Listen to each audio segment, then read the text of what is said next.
A saga de Jó. Fé nas trevas. Parte 1.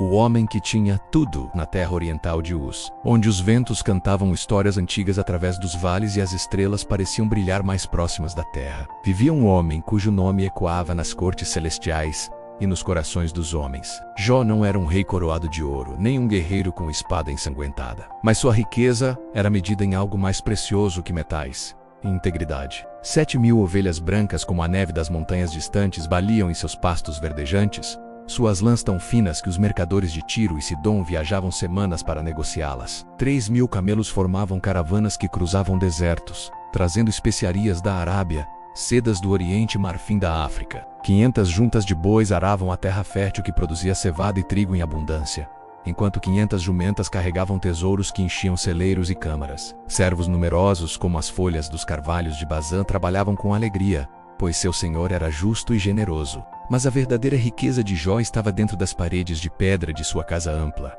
onde o amor habitava a cada canto. 7 filhos, homens fortes e honrados, e 3 filhas, mulheres de beleza e graça, formavam um círculo familiar que era a inveja de Uz. Frequentemente eles se reuniam para festas, cada um em sua própria casa, convidando uns aos outros para celebrar a vida que Deus lhes dera. E Jó, o patriarca, vigiava sobre suas almas com um cuidado que transcendeu o paternal. Cada manhã, antes que o primeiro raio de sol dourado rompesse o horizonte, Jó se levantava de seu leito. Seus passos o levavam ao lugar de sacrifício, onde o altar de pedra esperava. Lá, enquanto a madrugada ainda envolvia a terra em seu manto azul acinzentado, ele oferecia holocaustos, um por cada filho. O aroma da carne queimada subia aos céus misturado com sua oração.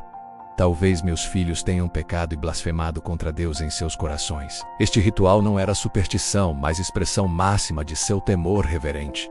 Reconhecimento de que mesmo na abundância, a humanidade permanecia frágil, necessitada de graça. Enquanto a fumaça dos sacrifícios matinais de Jó subia na tranquila atmosfera de Uz, nas alturas inacessíveis, um acontecimento de consequências cósmicas se desdobrava. Os filhos de Deus apresentavam-se perante o Eterno, e entre eles veio também Satanás, o acusador, cujos passos ecoavam com um som de suspeitas não ditas. Onde vens? Perguntou o Senhor. Sua voz não era de interrogatório, mas de convite ao diálogo que sempre existiu entre Criador e criatura. De rodear a terra e de passear por ela, respondeu Satanás. Seus olhos, se é que se pode falar em olhos para tal ser, percorrendo as sombras e luzes da criação, sempre buscando a fenda na armadura da fé humana. Observaste o meu servo Jó? Continuou o Senhor, e havia um tom de legítimo orgulho paternal nas palavras. Não há na terra outro como ele, homem íntegro e reto, temente a Deus e que se desvia do mal.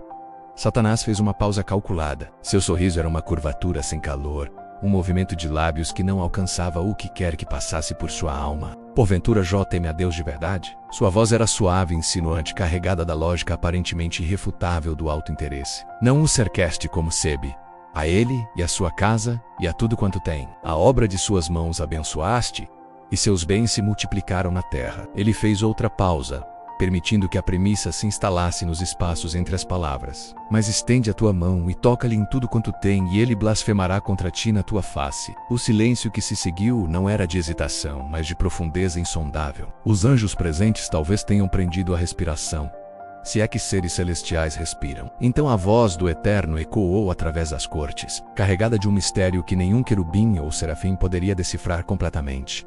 Eis que tudo quanto ele tem está nas tuas mãos. Somente contra ele não estendas a tua mão. A permissão foi dada. O teste, ou talvez a revelação, começaria. Na terra, Jó não sabia que seu nome fora o centro de um diálogo celestial. Ele supervisionava suas terras, resolvia disputas entre servos com sabedoria, aconselhava seus filhos, e à noite, contemplava as estrelas, maravilhando-se com o Deus que as pendurara no vazio. Sua vida era um equilíbrio harmonioso entre trabalho e descanso, entre prosperidade e gratidão, entre autoridade e humildade. Até que um dia, o equilíbrio se quebrou. Primeiro veio o mensageiro, um servo jovem cujo rosto estava desfigurado pelo terror. Ele correu até onde Jó examinava um novo campo de cevada, caindo praticamente aos seus pés. Os bois lavravam, e as jumentas passeavam junto a eles. Ele ofegou quando caíram sobre eles os sabeus e os levaram, e aos servos feriram ao fio da espada. Só eu escapei para trazer-te a nova. Jó colocou a mão no ombro do jovem. Acalme-se, meu filho. A vida é mais preciosa que bois e jumentas. Mas antes que pudesse processar completamente a perda, outro servo chegou, mais velho, seu manto rasgado em sinal de luto. Fogo de Deus caiu do céu, ele gritou, seus olhos ainda refletindo o horror das chamas, e queimou as ovelhas e os servos e os consumiu. Só eu escapei para trazer teia nova. Jó sentiu um frio percorrer sua espinha, mas permaneceu ereto. O Senhor deu as ovelhas, sussurrou para si mesmo, e o Senhor... Um terceiro mensageiro interrompeu seu pensamento, vindo do norte a galope. Os caldeus fizeram 3 bandos, ele anunciou, sua voz trêmula, e investiram contra os camelos, e os tomaram, e aos servos feriram ao fio da espada. Só eu escapei para trazer-te a nova.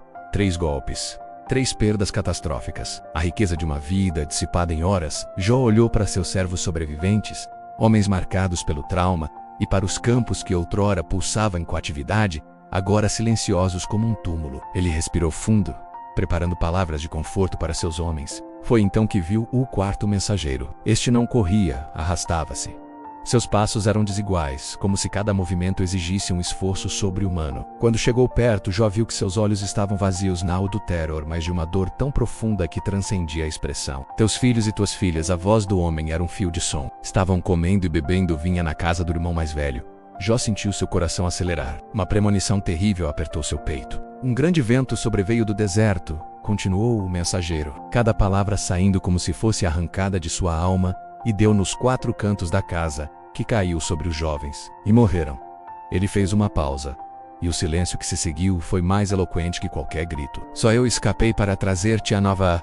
O mundo de Jó desmoronou. Não apenas fisicamente, as riquezas poderiam ser reconstruídas, mas em seu centro mesmo, seus filhos, suas filhas, as crianças que ele abençoara cada manhã, pelas quais oferecera sacrifícios cujos rostos eram a luz de seus dias, mortos, todos, ele caiu de joelhos. As mãos que outrora abençoaram agora se ergueram em um gesto primordial de luto. Agarrou seu manto, o manto fino de lã que suas filhas haviam tecido para ele, e rasgou-o de alto a baixo. O som do tecido se partindo ecoou como o gemido de um coração partido. Depois, com movimentos mecânicos, pegou uma faca e raspou sua cabeça. Os cabelos grisalhos que eram sua coroa de dignidade caíram no chão poeirento, misturando-se às cinzas que ele mesmo jogou sobre sua cabeça. Finalmente prostrou-se com o rosto na terra. A poeira que outrora produziu riqueza, agora entrava em sua boca, misturava-se às suas lágrimas. Seus servos observavam, temendo um colapso, uma maldição,